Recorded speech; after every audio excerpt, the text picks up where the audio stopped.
আজকে আমরা ইনফ্রারেড নিয়ে আলোচনা করব। আমাদের এই দ্বিতীয় চ্যাপ্টারের দুইটা টপিক তাহলে আর বাকি থাকলো, একটা হচ্ছে ইনফ্রারেড আর একটা হচ্ছে অপটিক্যাল ফাইবার। তো আজকে আমরা ইনফ্রারেড নিয়ে আলোচনা করে ফেলতেছি, তাহলে আমাদের শুধু একটা টপিক বাকি থাকবে, সেটা হচ্ছে অপটিক্যাল ফাইবার। এবং অপটিক্যাল ফাইবার কমপ্লিট করার পরে চ্যাপ্টার 2 এর সব টপিক টাচ করা হয়ে গেল এবং সেটা প্লেলিস্ট আকারে সুন্দর মতো গুছিয়ে দিব। তোমরা দ্বিতীয় অধ্যায় যারা পুরোপুরি শেষ করতে চাও, এই 25টা ভিডিও দেখলেই তোমাদের দ্বিতীয় অধ্যায় শেষ হয়ে যাবে। তো চলো শুরু করা যাক।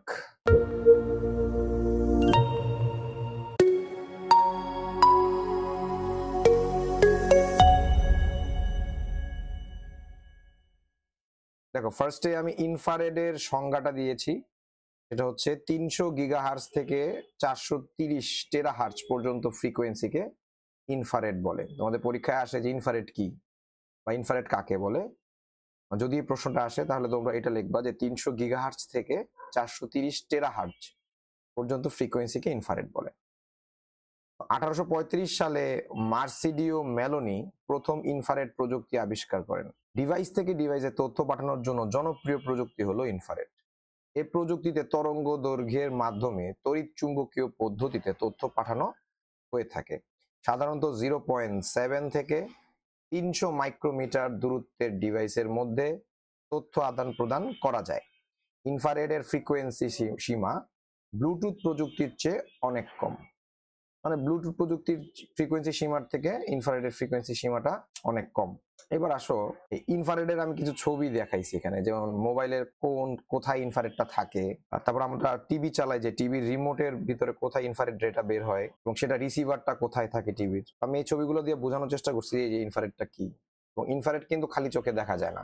এই তরঙ্গ দৈর্ঘ্যটা আমাদের দৃশ্যমান তরঙ্গ দৈর্ঘ্য রেঞ্জের মধ্যে না, যার কারণে ইনফ্রারেড রে খালি চোখে দেখা যায় না। এবং আমি কিন্তু একটা তরঙ্গ দৈর্ঘ্যের রেঞ্জও দেখাই দিচ্ছি যে ইনফ্রারেড রেটা কোথায় অবস্থিত। সেটা হচ্ছে, দেখো, আমাদের যে ভিজিবল রেঞ্জটা আছে 400 থেকে 700 ন্যানোমিটার, এর পরের রেঞ্জটা হচ্ছে ইনফ্রারেড রে। খেয়াল করে দেখো, এই রেঞ্জটা আমরা দেখতে পারি এই 400 থেকে 700 ন্যানোমিটার, বা কোনো কোনো বইয়ে থাকবে এটা 380 থেকে 400 ন্যানোমিটার। এই তরঙ্গ দৈর্ঘ্যের মধ্যে যে কোনো আলো বা যে কোনো কিছু আমরা দেখতে পাই এই তরঙ্গের মধ্যে, যদি এই রেঞ্জের মধ্যে যদি থাকে। এর বেশি হয়ে গেলেও দেখি না, কম হয়ে গেলেও আমরা দেখি না।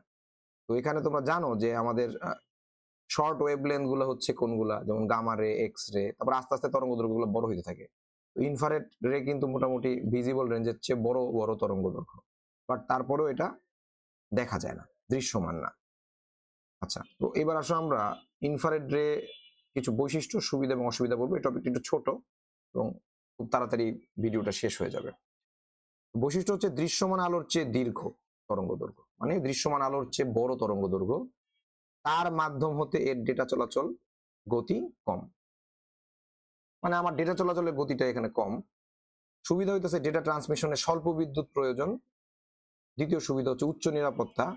আর 3 নম্বর সুবিধা হচ্ছে পৃথক কোনো হার্ডওয়্যার প্রয়োজন হয় না। আইসি বা ইন্টিগ্রেটেড সার্কিট এর সাথে যুক্ত থাকে।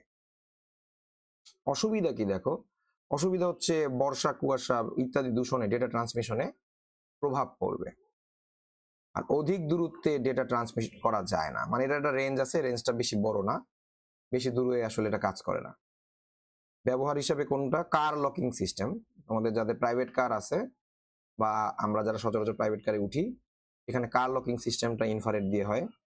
Mouse, printer, air condition, headphone, telephone, খেলনা সামগ্রী, এগুলো সবই হচ্ছে ইনফ্রারেড রের ব্যবহার। তো এই টপিকটা একটু ছোট এবং আমাদের এই টপিকটা এখনই শেষ হয়ে গেল। তো সকলকে অসংখ্য ধন্যবাদ ভিডিওটি দেখার জন্য।